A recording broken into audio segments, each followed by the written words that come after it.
কোথায় যাচ্ছ?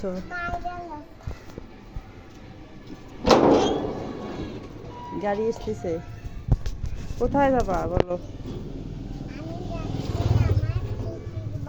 আমার বড় ফুপির বাড়ি দাওয়াত খেতে বাবাকে নিয়ে মাছ নিয়ে বাবাকে আর মাছ নিয়ে আমি বাবাকে আর মাছ নিয়ে আমি বড় ফুপির বাসা দাওয়াত খেতে যাচ্ছি।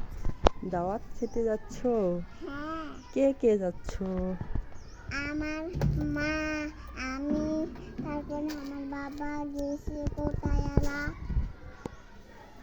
তোমার মাথার ব্যান কই? তোমাকে ব্যান দিয়ে দিলাম। ব্যাগের মধ্যে আমার মার ব্যাগের মধ্যে। ব্যান খুললা কেন? ব্যান খুলবো না, তা কি করবো, গরম লাগে যে। ব্যান মাথায় দিলে গরম লাগে? হুম। বাবা। আচ্ছা।